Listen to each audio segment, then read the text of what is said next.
Ô, Rodrigo, nós não somos babacas ao ponto de babaquizar um assunto tão sério. Tanto é que essa reportagem traz vidas verdadeiras e fatos, numericamente, para quem gosta da álgebra do cartesiano, traz números sobre o que é o racismo ainda existente nesse país. Põe para rodar. Edna, 55 anos, diarista. Edilson, 33 anos, advogado. Eles não se conhecem, mas têm histórias de vida muito parecidas por causa de um aspecto: o preconceito racial. É uma coisa que já não devia ter mais, né?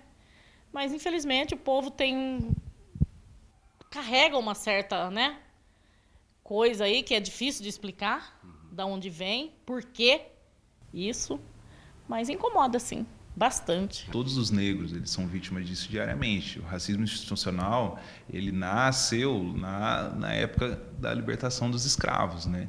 Que veio privando os negros e os seus sucessores de terem acesso às melhores oportunidades de trabalho, né? Empurrada para a informalidade há 10 anos, a diarista conta que perdeu empregos formais várias vezes. Só que precisava ganhar a vida. Foi costureira, manicure, até conseguir famílias fixas que pagam pelas faxinas. Hoje, ela fala com orgulho que as filhas estudaram graças a esses esforços. A gente quer o melhor, né, para os filhos. A minha filha caçula tem 2 faculdades. A mais velha tem cursos de manicure, de cabeleireiro, de um monte de coisa. Então, quer dizer, eu acho que é melhor do que eu... Você conseguiu dar para elas o que você não teve? Eu acho que sim. Nesse esforço todo? Principalmente o estudo, né, que eu não tive, né? Não estudei até a 5ª série e incompleta. Você se orgulha disso? Ah, sim, claro. A gente tem que se orgulhar, ver as filhas bem, né? Acho que a gente precisa pensar em ferramentas, em mecanismos para a gente acelerar essas oportunidades. Porque a minha filha, ela é uma privilegiada. Acho que são poucos os negros, infelizmente, ainda, que têm as oportunidades que eu vou poder oferecer para ela. Então, a gente precisa acelerar para que outras pessoas também tenham essa oportunidade de dar as melhores oportunidades para os seus filhos. O advogado é filho de empregada doméstica e de operário. Só conseguiu se formar numa faculdade particular porque pai e mãe e o próprio esforço deram respaldo. Eu imagino que, para minha filha, isso já vai ser um pouco mais fácil, porque se ela optar em seguir na área jurídica, eu vou ter conseguido já fazer uma abertura de mercado em que ela vai poder aproveitar essas oportunidades. Uma pesquisa divulgada recentemente pelo IBGE mostrou que no Brasil existem 2 formas de preconceito quando o assunto é o mercado de trabalho: sexo e raça.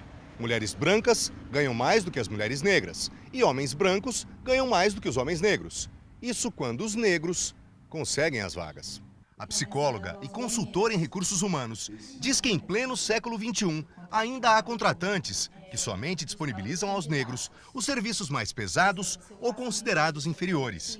Os exemplos são chocantes. Ainda, infelizmente, os negros eles são mais... Eles são escolhidos mais pela força física do que pela inteligência, pela intelectualidade. Algum exemplo prático? Por exemplo, eu já trabalhei numa indústria que existia necessidade de pegar muito peso e tal. E aí o contratante falou: Flora, eu quero um negrão. Precisa ser um negrão, um brutão mesmo, para aguentar o tranco. Como se o negro só tivesse essa capacidade e não outras. Exatamente. Como se para fazer força tem que ser um negro. A Andresa é professora universitária e militante do movimento antirracista da Unesp em Bauru. Ela acredita que as razões do preconceito racial no mercado de trabalho é como os outros tipos de discriminação.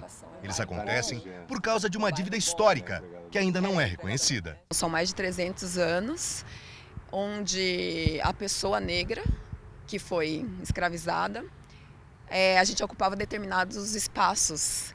E esses espaços hoje, né, a gente continua sendo vistos nesses espaços. Então, é a empregada doméstica, o lixeiro, são as profissões menos quistas, mas que são tão importantes quanto qualquer outra. A diarista, a psicóloga e consultora e o advogado concordam em um ponto central. Está demorando muito para que os erros do passado sejam reconhecidos. Só assim, o futuro poderia ser diferente. A população negra acaba sofrendo com esse processo né, de escravização, porque a gente deixou de ter oportunidades diferentes. Acho que a gente precisa sentar e discutir e entender a causa, o porquê que o negro não tem essa oportunidade. É isso que está faltando no Brasil hoje. A gente precisa que os brancos também comecem a enxergar essa situação e se revoltarem, fazerem alguma coisa com isso. Seria uma junção. Exatamente. Era bom que se acabasse mesmo com isso, né?